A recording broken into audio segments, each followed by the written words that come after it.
Hello, c'est Audrey, je te fais une vidéo, que j'espère rapide, sur le fonctionnement de nos systèmes automatiques, c'est-à-dire le fonctionnement de notre pilote automatique.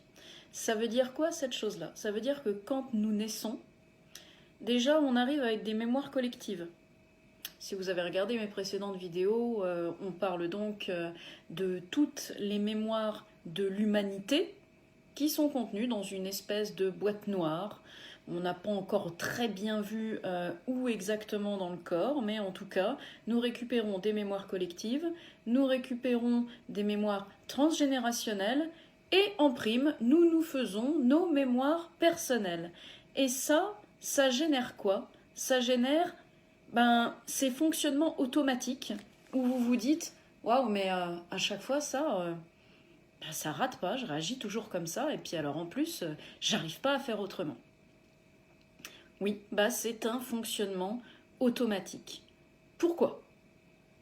Prenons la mémoire personnelle pour cette vidéo. Disons que le système nerveux, quand on est enfant et qu'on est en phase préverbale, c'est-à-dire quand on ne sait pas verbaliser, qu'on ne sait pas mettre des mots, notre système nerveux est déjà là. Mais le cortex préfrontal, non seulement il est pas mature, mais en plus il n'y a pas de mots. Donc, qu'est-ce qui se passe? Il va y avoir une circulation des informations de bas en haut. Ça veut dire quoi? Ça veut dire tronc cérébral vers, donc le tronc cérébral, c'est l'expérience corporelle. Ensuite, ça va aller au cerveau limbique, c'est-à-dire la conscience émotionnelle. Et ensuite, ça va aller au cortex préfrontal. Et au fur et à mesure du développement de l'enfant, on va plus avoir seulement des informations circulant de bas en haut, mais les informations vont se mettre à circuler de haut en bas. C'est-à-dire du cortex préfrontal, donc les croyances, les jugements, les identifications, le dialogue intérieur, qui ensuite va aller jusqu'au cerveau limbique, donc le centre des émotions, et qui va redescendre ensuite dans le tronc cérébral, expérience corporelle. Donc, par exemple, lorsque enfant, vous avez, comme ça a été la mode, je crois, chez les gens de mon âge, là, la quarantaine, la mode pour élever les enfants, c'était laissez-les pleurer, il faut qu'ils pleurent. Et vraiment, les pédiatres étaient vraiment persuadés, il n'y avait aucune méchanceté là-dedans, ils étaient persuadés qu'il fallait laisser pleurer les enfants parce qu'ils faisaient des caprices. Maintenant, on sait que c'est une véritable catastrophe, qu'un enfant ne fait pas de caprices, et qu'un enfant, quand il pleure, exprime de la seule manière qu'il peut un truc qui va pas. Donc, un enfant qui pleure, c'est comme une voiture qui fait bip bip. Si tu dis à la bagnole, t'es en train de faire ton caprice, ferme ta gueule, la bagnole s'arrêtera à un moment. Le problème de l'enfant, c'est que lui, il va pas se dire « Oh, mais quel parent minable !» Non. Il va se dire, quand il sera capable de se dire « C'est parce que je suis mauvais ». Mais tant qu'il n'est pas capable de se dire quoi que ce soit, c'est pas pour ça que c'est pas engrammé. J'ai pris mon bouquin sur le système nerveux pour mieux vous en parler, plutôt que d'essayer de baragouiner un truc qui ne sera pas super construit. Donc, les mécanismes qui vont du bas, c'est-à-dire conscience corporelle, vers conscience émotionnelle, vers conscience cognitive, ils sont involontaires le plus souvent inconscients, et ils sont liés aux effets physiques que, en fait, vous faites une réaction physique à un stimulus externe, quel que soit le stimulus externe. Exemple, stimulus externe, une araignée, réaction physique immédiate. Il n'y a pas de pensée, ça passe directement par le système nerveux autonome, ou pareil, si vous voyez un serpent, système nerveux autonome direct, vaut mieux faire un pas de côté plutôt que de se faire bouffer parce qu'on s'est dit « Oh, quelle jolie branche, dis donc !» ou « Oh, un sac à main à l'état naturel, mais qu'il est beau !» Et puis, clac, le sac à main était encore vivant. Oui, désolé pour les sacs à main. Et à chaque fois que j'ai vu des serpents en état naturel, je me disais « Oh, un joli sac à main qui marche encore ». Et pourtant, je n'ai pas de sac à main en serpent parce que pauvre petite bête qui continue à vivre sa vie. Bref, c'était la minute animalière. Donc ça, c'était les mécanismes du bas vers le haut, donc vraiment automatique, réactionnel. Les mécanismes qui vont du haut vers le bas, eux, ils peuvent être volontaires, conscients.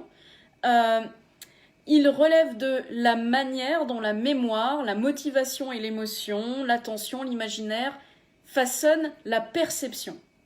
Donc, quand vous voyez que vous avez tout ça dans le corps, vous voyez bien que passer par un coaching ou par une thérapie qui ne passe que de la tête vers les émotions et vers le corps, des fois quand ça le fait, ouh mon Dieu, magnifique, mais qui ne passe pas du corps vers les émotions, vers la tête, bah il en manque la moitié. De même, si vous faites de la thérapie psychocorporelle qui part du corps vers l'émotion, vers la tête, mais sans faire la tête vers l'émotion, vers le corps, il vous en manque la moitié. C'est-à-dire qu'on a le fromage sans le dessert ou le dessert sans le fromage. Bref, en tout cas, ça ne suffit pas puisque, comme on l'a vu, ça fait une boucle de rétroaction. Et si on touche à la moitié de la boucle, il reste l'autre moitié, donc forcément, elle va pas se désagréger. Non, on va reconstruire au fur et à mesure une autre boucle.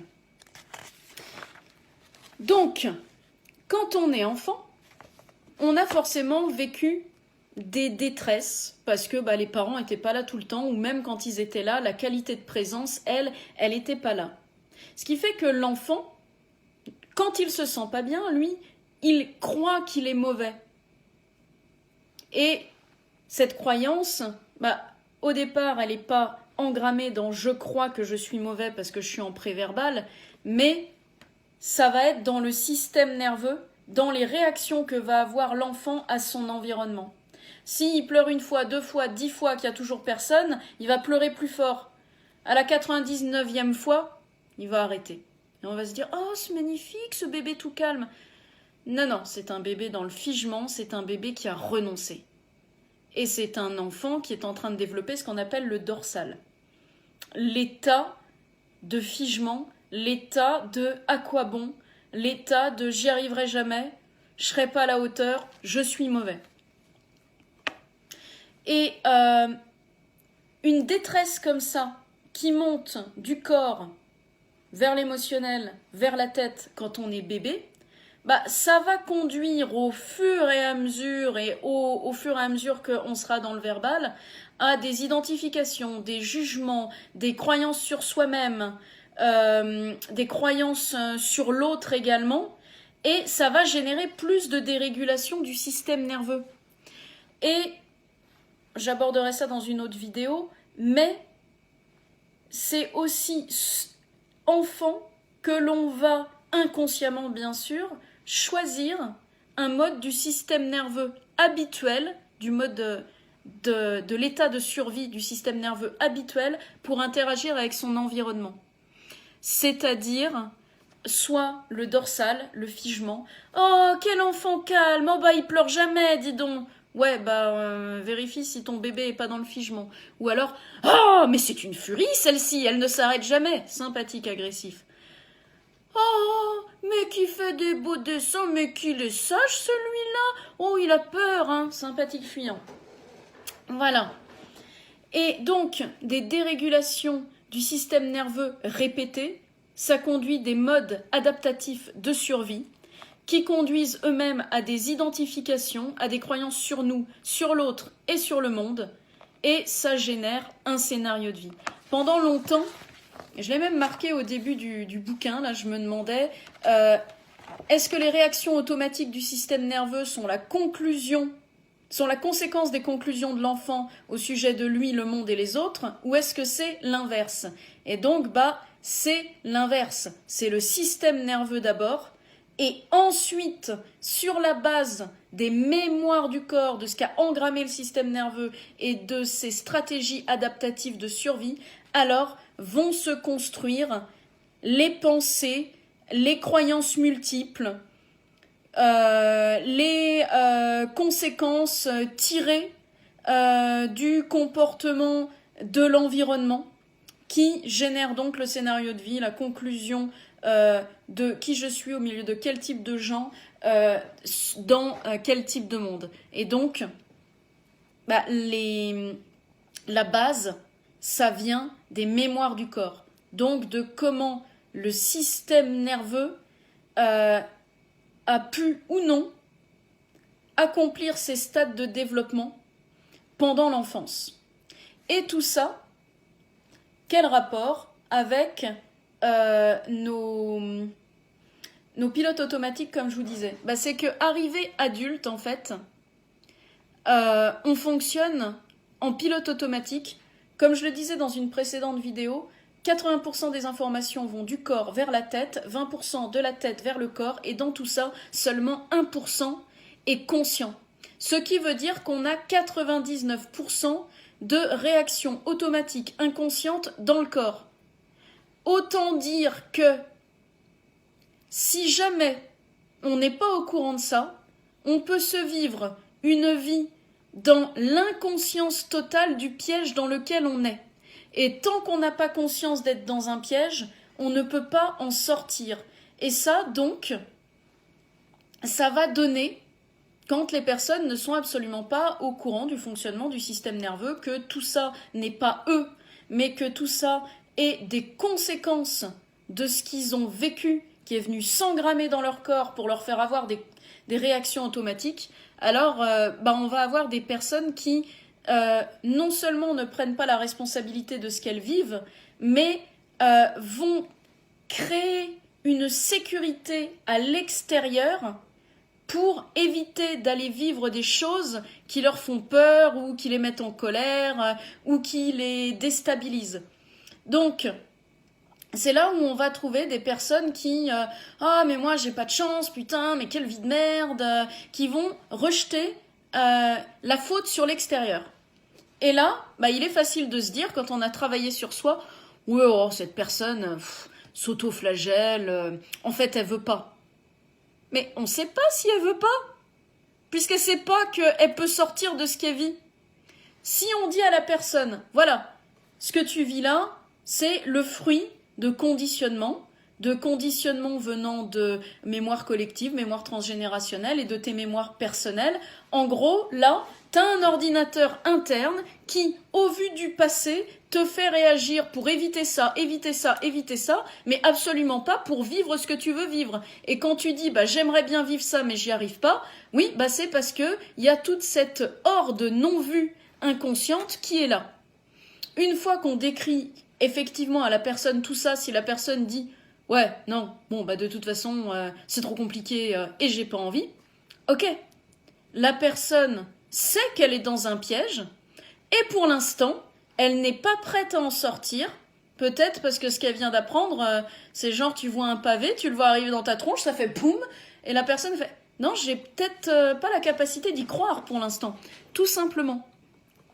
Donc, quand on a des gens où on se dit ouais putain mais il se ment, ouais, s'il est dans le piège de ces fonctionnements automatiques et que il sait pas qu'il est dans un piège et que personne lui a dit, ouais, pour lui il a une vie de merde parce que le gouvernement, parce que le Covid, parce que l'essence trop chère, parce que le chien des voisins chie dans son jardin, parce que le voisin a coupé les tuyards, et qu'en sais-je. Il y a des gens comme ça qui vont passer leur vie dans leur état de survie du système nerveux habituel sans savoir qu'en réalité ils pourraient vivre des choses différentes. Et je vais quand même conclure là-dessus, parce que dans notre système nerveux, on a donc le dorsal, le figement, on a le sympathique agressif, l'action, le sympathique fuyant, la fuite, je fuis dans mes idées, je fuis dans les formations pour pas voir ce que je vis, je fuis dans les histoires que je me raconte. Ça, ce sont des systèmes de survie. Et on a le quatrième qui est le ventral, qui est la vie, le lien à soi et à l'autre. Et en fait, dans chacun de ces systèmes, de ces états de vie ou de survie, on a un scénario de vie qui est complètement différent selon l'état dans lequel on est. Ce qui veut dire que si, moi par exemple, dans le dorsal, quand je suis dans le dorsal, quand je me connecte au dorsal, mon scénario de vie, ça va être les autres sont des bourreaux, le monde est un enfer et moi je suis morte. Quand je suis en sympathique agressif, le monde est un merdier, les autres sont des connards et moi je suis très en colère. Quand je suis en sympathique fuyant, le monde est très dangereux, les autres sont des prédateurs et moi je suis une proie. Et quand je suis dans le ventral, là, le monde est doux, il est merveilleux. Moi, je suis lumineuse et puissante, et les autres sont amour. Donc, vous voyez, selon les états du système nerveux, nous ne vivons pas la même chose. Et ce sont les modes adaptatifs de survie, c'est-à-dire toutes les blessures qu'on a, qui nous font nous maintenir dans un mode de fonctionnement du système nerveux. Parce que, en fait, ces modes adaptatifs nous ont fait survivre, nous ont fait éviter d'être morts ou d'être fous, et donc ces modes adaptatifs, eux, ils savent pas qu'aujourd'hui, on pourrait s'en sortir et qu'on n'est plus un enfant sans défense. Eux, ils sont restés à l'âge qu'on avait au moment où ils se sont mis en place.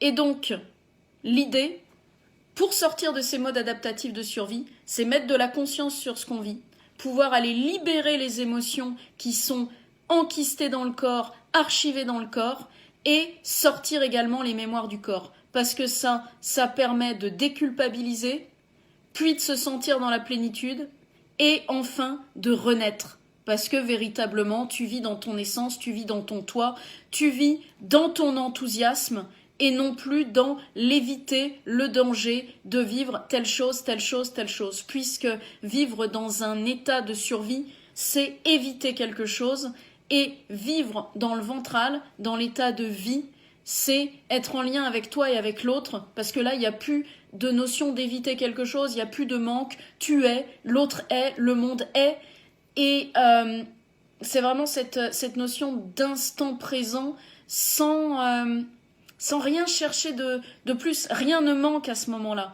Et ça, c'est quelque chose qu'on a déjà en nous et que vous avez déjà expérimenté quand vous êtes retrouvé devant un super beau paysage et que, waouh, vous vous sentiez en lien. Donc, voilà ce que je voulais vous dire. Les personnes qui ne savent pas ce qu'elles vivent, tant qu'on leur a pas expliqué qu'elles étaient dans le piège de leur mécanisme automatique, on peut pas dire qu'elles sont de mauvaise foi. Parce que tu ne peux pas sortir d'un piège tant que tu ne sais pas que tu es dans un piège. En revanche, on peut très bien, 1, ne pas avoir envie de faire l'éducation de ces personnes-là. De 2, ne pas du tout avoir envie de fréquenter des personnes qui sont dans leur mécanisme, etc. Ce qui n'a rien à voir avec dire elles le font exprès. Elles le font pas exprès tant qu'elles sont dans le piège. En revanche, et même une fois qu'elles savent qu'elles sont dans un piège, elles peuvent ne pas réussir à s'en sortir seules. Sinon, il n'y aurait pas de coach, il n'y aurait pas de thérapeute. Mais par contre, une chose est sûre, ça n'est pas parce que c'est pas de leur faute et c'est leur fonctionnement que vous êtes obligés de vous infliger les fonctionnements de ces personnes-là et que vous êtes obligés à rien, vous n'êtes pas obligés de les fréquenter et vous n'êtes pas obligés de prendre sur vous non plus. Vous pouvez très bien comprendre que la personne est dans ce mécanisme et choisir de ne pas vouloir vivre ça avec elle. Bonne journée!